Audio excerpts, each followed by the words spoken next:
that, Tom. Watch, Lisa. Did See? you bring the WD-40? Nope. It always goes good on the downside. It's on the upside. Well, good morning, everybody. How are you? Hope you're staying warm out there again. Listen, I'm up here today because people trust me to be blunt. If you're from my district, you know that. I don't have a big filter from my brain to my mouth, so let me be blunt and let me say it like this. Today, I'm going to do that because the American people actually deserve the truth. And I'll share with you, they're going to get it right now. I am beyond frustrated watching a media that is so obsessed with tearing down President Trump that they are willfully ignoring the millions of illegals, criminal illegals, that Joe Biden has allowed to cross our border. I'm furious with the Democrats that are so desperate to satisfy their activist base that they would rather shut down FEMA, TSA, and even the Coast Guard. They'd rather do that than to stand up and say one simple thing. Violent criminals who are here illegally should be deported. And yes, I am angry. Angry watching the protesters try to block legal, there's a key word, legal law enforcement operations that are targeting the worst of the worst predators. And these are predators that are walking around your communities. Democrats want to tell a different story. But let me tell everyone here the truth. The truth about what I am seeing at home in my state. In my state of Michigan, DHS has pulled an illegal alien out of Zeeland, Michigan, convicted of sexually exploiting a minor. This guy. This is who the protesters and the Democrats are defending. An illegal who is here, who has been convicted, I might say, of sexually exploiting a minor. I don't know why you all aren't angry about that. I'll share with you. It is unfathomable to me. In Grand Rapids, they got a guy convicted of larceny and sexual assault. In Ypsilanti, Jackson, in Detroit, in Holland, Pontiac, DHS found deported illegal aliens committed of homicide, murder. These folks are monsters. And you have Democrats that are advocating for them to get released back into your communities. Why aren't you reporting, and why aren't more people outraged? I don't get it. I got to share with you. I don't get it. These folks are monsters. They're criminals. They murder. They sexually assault young women, minors. And you know what the Democrats want to do? Let's release them into your communities. And let's celebrate the criminals. Let's villainize the ICE agents and celebrate the people who are raping your children. That is crazy. And I'd love for the media, just find one parent for me, or any responsible citizen in this country that actually thinks that's okay. I mean, I would love to talk to that parent. I really would. They're criminals and they're killers. And Democrats are fighting right now to keep them here, to shut down ICE, to call off Border Patrol, and to let these folks stay in America, in American communities, in your communities. That is disgusting. What is wrong with these people? And the most cynical part is that they will stand in the streets next to the murderers and next to the rapists and next to the predators just to change the narrative, just to distract from the massive tax relief Republicans are delivering. See, they don't want you to talk about all the good things that are going on. And there's a lot of good things going on. So the second half of what I'm going to talk about is I'm not going to take the bait. We are going to talk about all the good things that are going on. And I'm going to keep the focus where it belongs, not on the noise, but on the real Americans whose lives are better because of policies Republicans passed and policies every single Democrat voted against. And I want to start with the words of a son and talking about his mom. He wrote this. He said, I just finished my mom's taxes. She's a widow up in Rhode Island working as a crossing guard for local school kids. She relies on Social Security and a tiny pension from his late father. The $6,000 senior deduction saved her $1,300 in federal taxes.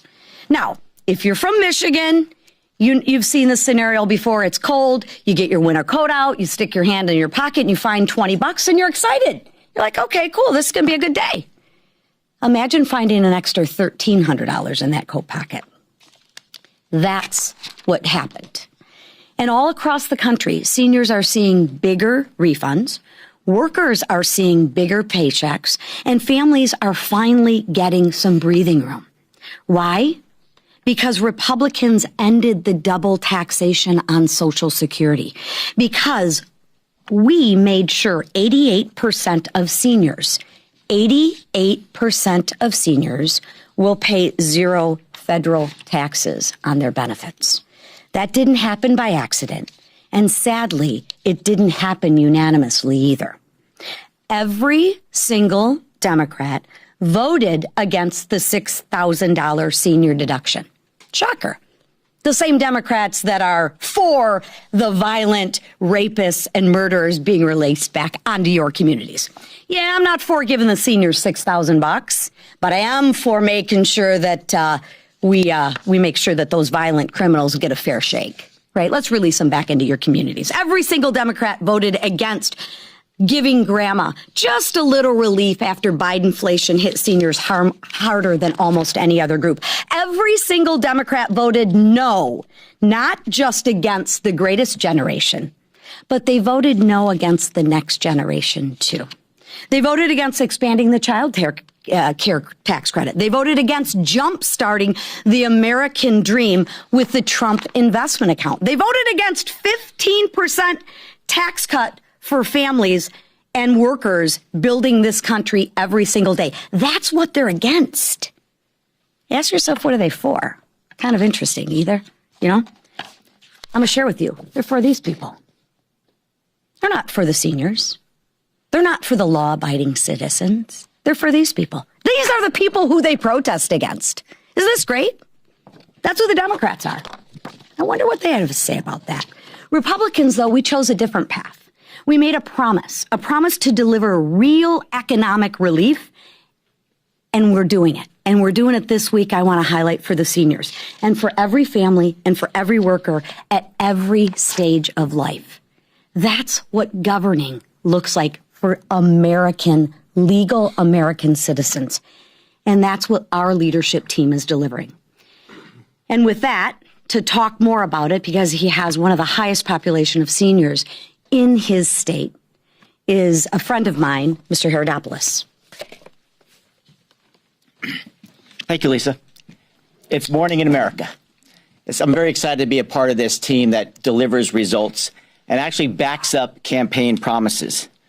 This is the great American comeback, and it's no accident. It is a plan that we put together over a year ago to put money back in people's pockets. We secured the border. We reduced gas prices. Interest rates are down. Inflation is down under 3%. Economic growth has been up. Retirement savings and 401ks are up. That's why it's morning in America. And as Ronald Reagan, as I'm a former history teacher, used to talk about, are you better off today than you were 4 years ago? It was the same challenge that he had with Jimmy Carter after a failed foreign policy and domestic policy. And he implemented a plan to make it morning in America again. But we went beyond that. We said, let's actually reduce taxes on overtime, tips, and Social Security. And never forget, these are something that's earned. These aren't welfare programs. People work hard every day to earn overtime and tips, let alone a lifetime to earn Social Security. And they finally get to keep more of the money they earned. That's what America is all about. And let's recall the Democrats had this opportunity just a few years ago. In 21 and 22, they had the opportunity to reduce taxes on overtime, tips, let alone, as Lisa said perfectly, Social Security, but they chose a different path. They said they're going to spend more money in Washington, D.C. And what did that give us? It gave us failure. Leader Emmer and I serve on the Financial Services Committee along with Lisa. We heard directly from the Fed chair, who's not exactly the biggest fan of the President of the United States. And I asked him a direct question. What caused that hyperinflation, the highest since Jimmy Carter? And he said it right in committee. He said, big spending by the government. We have turned that around, and we're investing in people again instead of government. You know, it's a very simple equation in my world as I teach history, and I've been involved in politics for about 25 years. The simple plan what we have versus what the Democrats are talking about. Democrats say basically, send us more money and more power to Washington, D.C., because we know best. I fundamentally disagree. What I believe, and what this party believes, and what the president has been talking about, is let's invest in people again by giving them their own money back, because they know what unique problems they face every single day. That's why I got back into politics, because I wanted to work again. And as French Hill and the Financial Services Committee proved again last night, we can find bipartisan solutions when we work together in a common sense way. And isn't that a refreshing change of what's happening in Washington? And I'll close with what Lisa talked about. This is a Morning in America moment.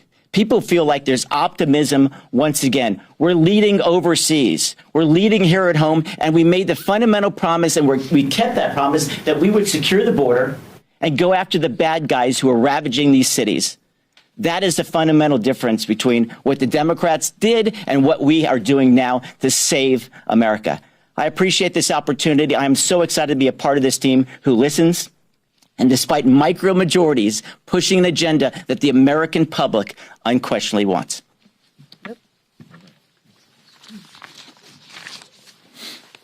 Thanks, Mike.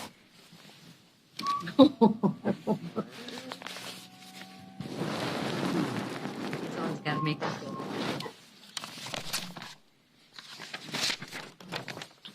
Pedophiles.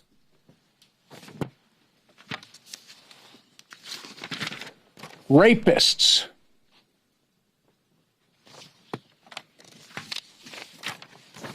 Murderers.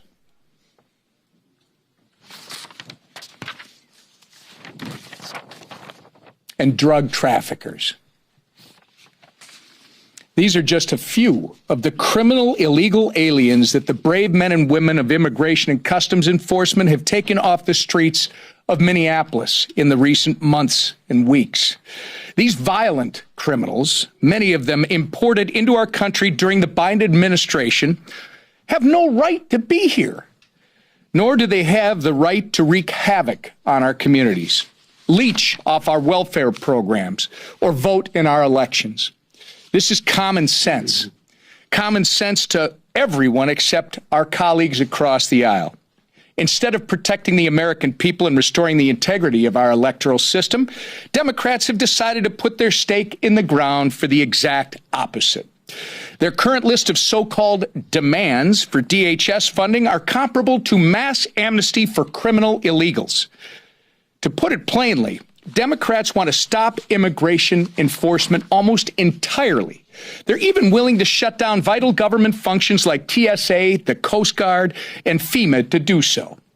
But Republicans will not waver in our support for our brave federal law enforcement officers, and we will not tie their hands as they enforce our nation's laws.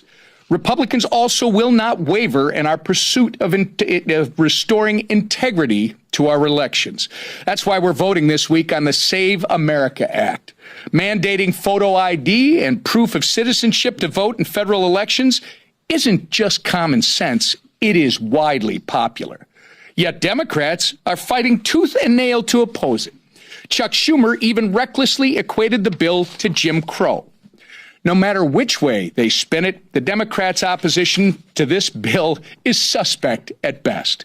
Despite fervent Democrat opposition, House Republicans are going to restore integrity to American elections, and we're going to ensure the enforcement of our nation's immigration law. The future of this country depends on it. And with that, our leader. Thank you, Whip. You've seen just this juxtaposition between what we as Republicans want to do to keep Americans safe in our homeland. The Department of Homeland Security bill, of course, funding expires if we don't take action. The House has passed a bill already that's over in the Senate to fully fund the department. And then you've got the Democrats on the other side who have made it crystal clear what their position is. Democrats want open borders. Democrats want mass amnesty, and they're willing to shut the government down and wreak havoc with the American people to do it. And let's just look at what would happen if the Democrats get their way. And you can see from their leaders, they are clamoring for another government shutdown. If the Democrats shut down the Department of Homeland Security, they're claiming it's about defunding ICE. But as they know, and as you know, in the Working Families Tax Cut, we funded ICE through the rest of President Trump's term. So ICE is funded. But what is not funded if the Democrats get their way? They will literally shut down funding for disaster relief in FEMA in the middle of a storm that in New York City alone, you want to see what socialism gets you, 18 people now have frozen to death under the leadership of the socialist Mondami. That's what Democrat leadership gets you. They want to shut down TSA. So just take Atlanta's airport, LaGuardia. Those two airports alone, having been shut down, if the Democrats get their way, will wreak havoc with tens of millions of Americans who just want to go see their family members, want to travel for a wedding, or whatever the case may be. Maybe they're trying to start a small business and want to go to another city to try to create some jobs. They won't be able to do that because Democrats want to have a tantrum, not to defund ICE, because again, ICE is fully funded, but just because they want to cause chaos in America to get open borders.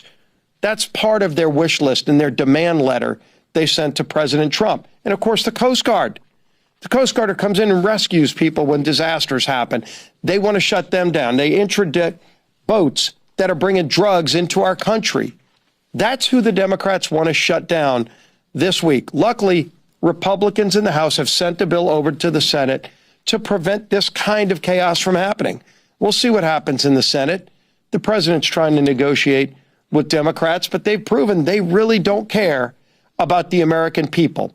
They did it before with the longest shutdown in American history, wreaking havoc to tens of millions of people, and they're willing to do it again.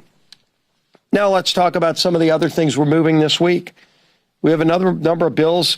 We just moved a great housing package. Very big bipartisan vote last night. I'm sure you're all paying attention to it.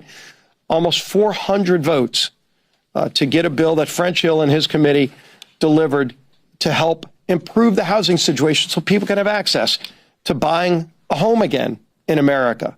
Another big priority of President Trump's. We're moving more bills on critical minerals, something else we've been doing to reverse the damage that Joe Biden created. Joe Biden made us more dependent on countries like China. President Trump wants to open up our ability to develop the critical minerals of our nation. Here in America, we've passed a number of bills already through the House that are over in the Senate. We're going to move some more bills this week to open that up again. And then, of course, the Save America Act. And you can't have anything more basic than protecting the right to vote. Because as we all fight to ensure that every person, one person, one vote is the mantra. But if somebody is stealing your vote, then they're nullifying your vote. And two basic requirements are in this bill, the Save America Act. One is to register to vote, you have to prove citizenship. Real common sense legislation. Everybody understands what that means. And they worked really hard to make sure that every state can still do the things that they do uniquely while allowing for that prevention of fraud measure. And then the other is when you vote, you have to show a picture ID. As the whip said, you look at some of the Democrats feigning outrage. As Chuck Schumer calls it, Jim Crow. Where was Chuck Schumer when you tried to get into the Democrat National Convention in 2024? Guess what? Chuck Schumer made you show a picture ID to get into his own convention that he's calling Jim Crow. Is that what his new name is? Yet Senator Ossoff just this weekend had a town hall meeting. Guess what you had to do to get into Senator Ossoff's town hall meeting? You had to show picture ID. Americans get this. It's common sense that you have to show a picture ID to vote. Anybody that's against that is saying that they want rampant voter fraud. And so we're going to move that bill over to the Senate. I think you're going to see a bipartisan vote on that bill, despite some of the crazy things the Democrat leaders are saying. Over 75% of Americans, every spectrum, support this initiative. And you can see it on every demographic. It's supported widely. For whatever reason, Democrats in Congress are scared to death of ensuring the sanctity of the vote. But we're going to do it here in the House. So it's going to be another busy week. Some really important issues that we're bringing. We'll see where the Democrats are in these issues. Now I'll bring up our speaker, Mike Johnson. Well, thanks. Good morning. I want to thank this leadership team for all their extraordinary work, and Congressman Herodopoulos for being here with us this morning. He's an effective spokesman, did some great work down in the legislature in Florida before he got here, so he's not new to this. I want to echo a couple things that were said this morning, and we'll take your questions. So on the economy first, then we will talk about the SAVE Act and how important it is. This is a really important thing. Gallup published findings from a new poll. All right, and here's what the headline says. Americans expect economic growth and stock market gains in 2026. The American people have good reason to feel this optimism. You heard the Secretary of the Treasury, Scott Bessent, a few weeks back. He said 2025 was setting the table, and 2026 is going to be the feast and the banquet. We are already beginning to see that. Since Republicans reclaimed the House, we began last January to do the work that we promised the American people we would do, and we got it done. We secured key fiscal reforms and the debt ceiling agreement. We kept discretionary spending flat, saving hundreds of billions of dollars to date.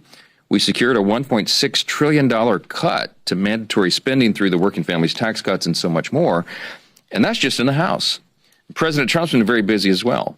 His trade policy and the tariffs as well have brought in hundreds of billions in new revenue, more than 2024, and there's hundreds of billions more on the way.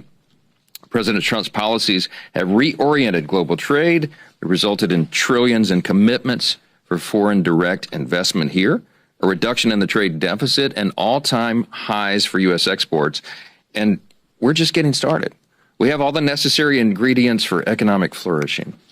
And the combination of the House Republicans' efforts to restore fiscal sanity, President Trump's trade agenda, and the pro-growth, pro-energy policies in the working families tax cuts have reignited a supply-side growth surge that nobody can deny. You're watching the economic growth numbers that are off the charts.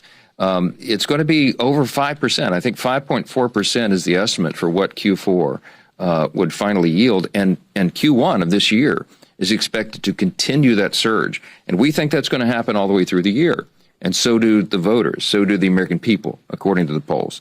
Under Republican leadership, the U.S. economy has consistently grown and far exceeded all the expectations that they told us that would happen. The CBO and others were way off. And the tangible, immediate benefits of our policies are indisputable. Interest rates are down. Inflation is down. Gas prices are significantly decreased and have hit all-time lows in decades. Tax rebates are at an all-time high. You got tens of millions of American families will be able to keep more of their money in their own pockets, and all of that was by design. We made promises. We're keeping our promises.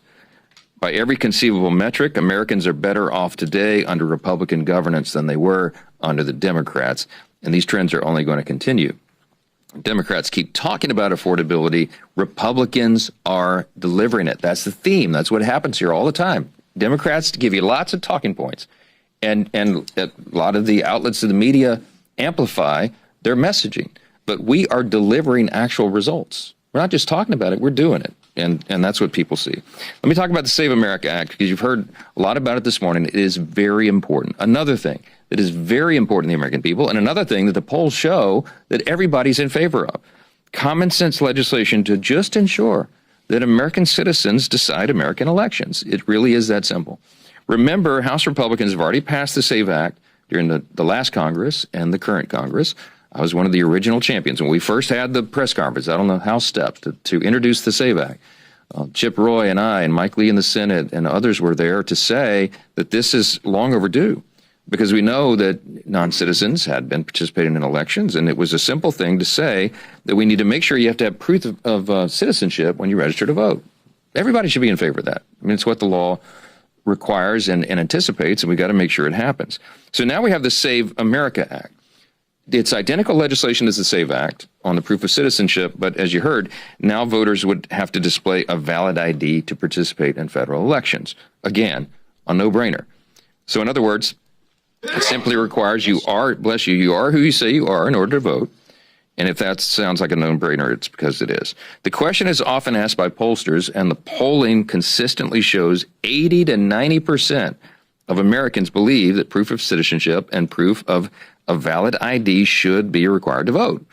And there are a few issues in American politics that have that level of bipartisan support. This is one of them. The issue has so much support because it is just common sense. Americans need an ID to drive, to open a bank account, to buy cold medicine, to file government assistance. As is noted by the leader, you even need an ID to attend events of most Democrat politicians and even the Democrat National Convention. So why would voting be any different than that? They can't answer that question. And so they come up with all these crazy excuses of why they can't support it.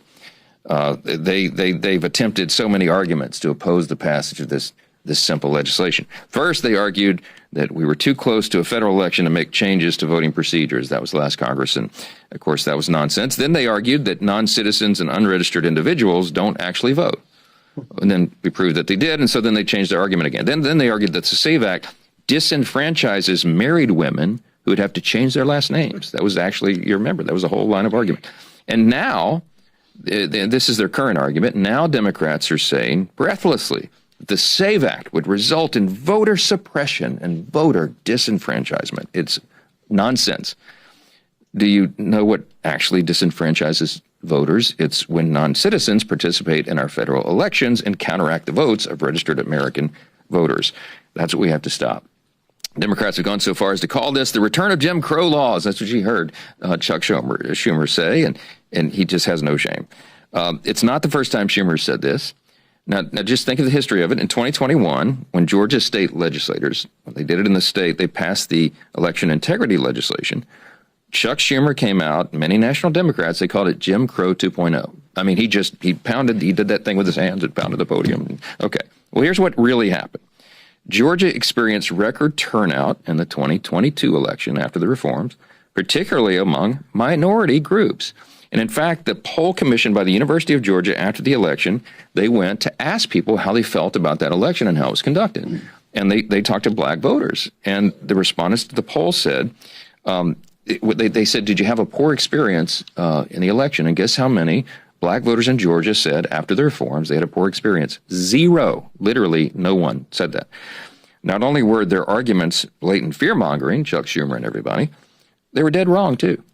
And speaking of Georgia, Leader Scalise noted that Senator Ossoff had his big event there. And, he said that the SAVE Act, quote, is bad faith bill cynically intended to disenfranchise millions of eligible voters, unquote. That's what Senator Ossoff said. But of course, at the event where he said that, he required photo ID to attend. Okay, so Democrats want to verify your identity to attend their campaign rallies, but not to participate in the elections they're running in. And despite the vehement and incoherent and frankly ridiculous opposition from Democrats, Republicans will continue to stand with the overwhelming majority of Americans who want to secure elections. We're going to do the right thing. We're going to do the common sense thing, and we're going to pass this. And you'll see that reflected on Wednesday when we do that very thing. Save America Act is aptly named. It will do what we say, and that is the recurring theme around here as well. Take a few questions. Yeah, go ahead. There's reporting this morning that federal judges are increasingly frustrated with DHS for defying court orders in cases involving ICE detainees. Should the administration be able to miss deadlines or slow walk proceedings in cases it disagrees with? And should Congress act to shield the constitutional authority of the judiciary? Look, I'm not going to comment on the report I haven't seen. I would doubt the veracity of that. It's the first I've heard of it. If this was a big problem, you probably would have heard that a lot more. DHS is being asked to do a very difficult job. Remember, with the wide open border under the Biden-Harris administration for 4 years, by some estimates, 20 million illegal aliens came into the country. We have to remove, beginning with the dangerous criminal aliens. You saw photos and examples here just in our press conference this morning. They're in every state. And they have a very urgent and important job to remove the illegals from the country. There are going to be hiccups in that system. But when there are modifications that need to be made, they are being made. I mean, I would give you example A in Minnesota. When Tom Homan came in and took charge of that, they've made it more efficient and balanced and effective. They've calmed the situation using the president's own terms. And they're working well, much better now with local and state officials because Tom Homan went in and worked that out so that they would do it. The big problem we have right now is not with DHS. The problem we have is in the blue states and blue cities. There are 18 sanctuary cities in this country. You know what a sanctuary jurisdiction does? It prohibits the participation of local and state officials, law enforcement, with federal enforcement. That is going to create an inherently dangerous and crazy situation, and that's what it does. And so you see all the skirmishes and all the violence and all the things that are happening with violent protesters and assaults on ICE officers. Do you know that death threats for ICE officers have increased 8,000%? It's because they're putting fuel on a fire and they're making it worse. So the problem is not DHS. The problem is local and state officials who are not helping the situation. I give you as an example, Minnesota. It is a calmer, more orderly situation there because finally it appears that the local and state officials are cooperating. We need cooperation among law enforcement. It is common sense and it will solve so many of these problems. Yes, sir. Right here. Right next. Speaker Johnson, curious about the rule today. There is a part of it that would block anti-tariff votes in the future. What's the reasoning behind that? And do you think that House Republicans will be behind that today? I think they will. We talked about it, frankly, in our conference this morning, and the rationale for this, for just extending this for a little bit longer to July, is to allow the Supreme Court to rule on the pending case that everybody's watching and waiting for. That process has been playing out. I think it's logical to allow that to continue. The president's trade policies have been a great benefit to the country. It's indisputed what it's done. I went through some of the statistics and how that's helped the economy. And I think the sentiment is that we allow a little bit more runway for this to be worked out between the executive branch and the judicial branch. And we'll see. So I expect the rule will pass, and I think we can move it forward. Back row.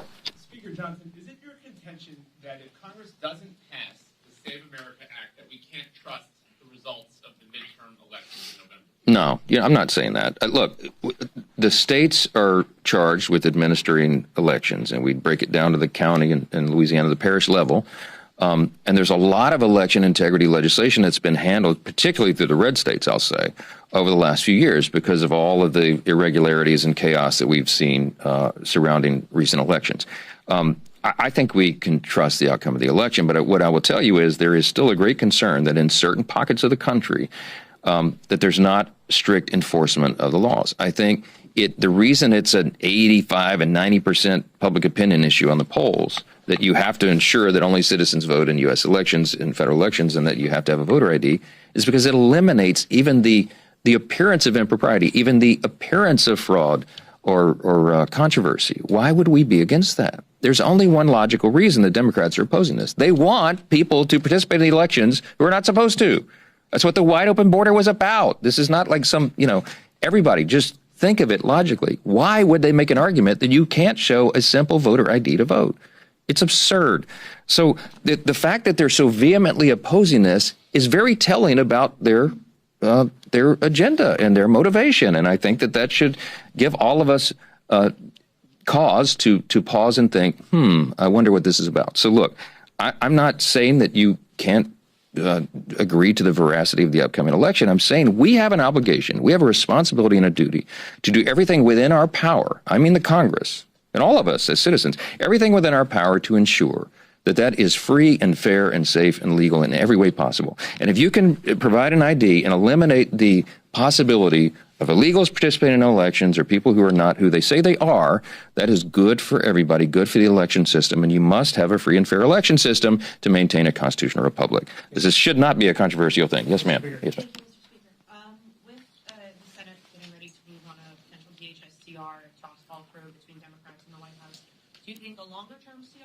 Chair CR would have more chance of passing?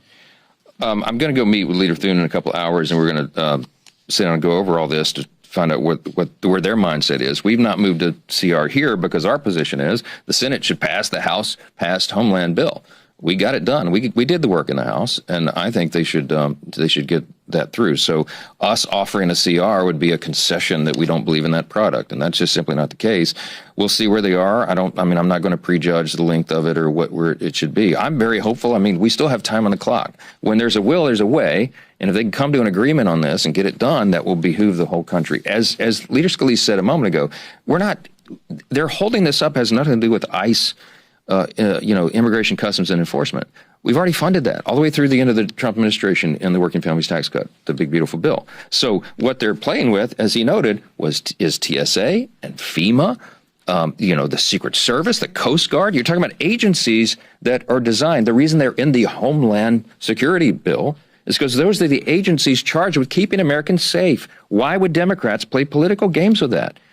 These are very important questions you need to be asking them. It's nonsense to us, and it's dangerous to the American people, and I think we just had about enough of it. One more. Front row. Go ahead. Mr. Speaker, the Tim Tebow Foundation is pushing to have the Renewed Hope Act get a vote this Congress. Do you plan on bringing that to the floor at some point? This is the anti-trafficking. Yes, I've talked with Tim Tebow. I'm a good friend and a big fan of his, and he's done some great advocacy on that, as have members here. We obviously want to do everything we can to prevent human trafficking, so we're looking at that. Chris Smith is one of the leaders in the House who, for many years, has worked as a champion in that space, and many others, and that work will come to fruition soon. So stay tuned on that. Thank you. Thanks, guys.